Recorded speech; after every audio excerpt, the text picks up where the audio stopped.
ഭരണമാറ്റത്തിൽ പ്രതിസന്ധിയിലായി വിദ്യാഭ്യാസ വകുപ്പ്. ഓരോ വകുപ്പ് പ്രതിസന്ധിയിലായിക്കൊണ്ടിരിക്കുക. സമഗ്ര ശിക്ഷ കേരളയിൽ ജീവനക്കാരുടെ ശമ്പളം മുടങ്ങി.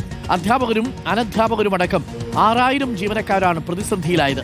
2 മാസമായി ശമ്പളം ലഭിക്കാതായതോടെ ഭിന്നശേഷി വിദ്യാർത്ഥികളുടെ അധ്യാപകരടക്കം ദുരിതത്തിലാണ്. ബില്ല് മാറാതെ സർക്കാർ പടിയിറങ്ങിയതാണ് പ്രതിസന്ധി ഉണ്ടാക്കിയത്.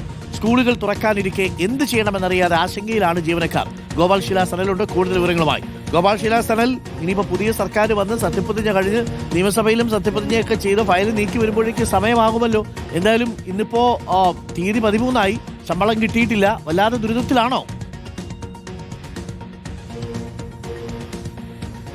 അതെ ഡോക്ടർ അരുൺ, സമഗ്ര ശിക്ഷ കേരളയിലെ ഏകദേശം 6000-ഓളം വരുന്ന ജീവനക്കാർ വലിയ പ്രതിസന്ധിയിലാണ്. നയാ പൈസ എടുക്കാൻ കയ്യിലില്ലാതെ നട്ടം തിരിയുന്നു എന്നതാണ് ഈ ജീവനക്കാരും അധ്യാപകരും അനധ്യാപകരുമായിട്ടുള്ള ഇവർ സൂചിപ്പിക്കുന്നത്.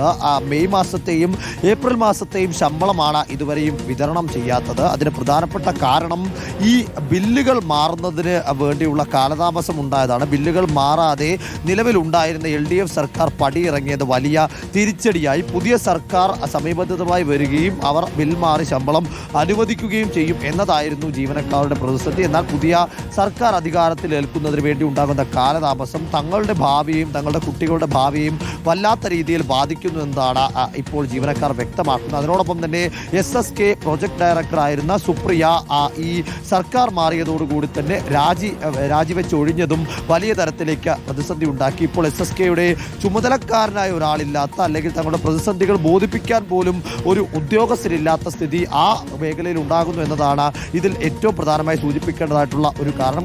അതായത് ഇതിൽ ഏറ്റവും ദുരിതം നേരിടുന്നത് ഭിന്നശേഷി വിദ്യാർത്ഥികളുടെ അധ്യാപകരായി ചുമതലയേറ്റിട്ടുള്ള സ്പെഷ്യൽ എഡ്യൂക്കേറ്ററാണ്. ഏകദേശം 2000-ഓളം സ്പെഷ്യൽ എഡ്യൂക്കേറ്റർമാരാണ് ഈ സംസ്ഥാനത്തുടനീളം SSKക്ക് കീഴിൽ ജോലി ചെയ്യുന്നത്. അവർക്ക് ഈ ഭിന്നശേഷി കുട്ടികളുടെ പഠന സംബന്ധിയായിട്ടുള്ള ചെലവുകൾ അടക്കം മുടങ്ങിയതോടുകൂടി തന്നെ എന്ത് ചെയ്യണമെന്നറിയാതെ ബുദ്ധിമുട്ടുന്ന ഒരു സ്ഥിതിയുണ്ട്. അതായത് ഇത്രയേ ഉള്ളൂ ചുരുക്കത്തിൽ, ഒറ്റവാചകത്തിൽ പറഞ്ഞാൽ ഈ കുട്ടികൾക്ക് വേണ്ടി പണിപ്പെട്ട് ബുദ്ധിമുട്ടുന്നവർക്ക് ഈ SSK ഫണ്ട് ലഭിക്കാത്തത്.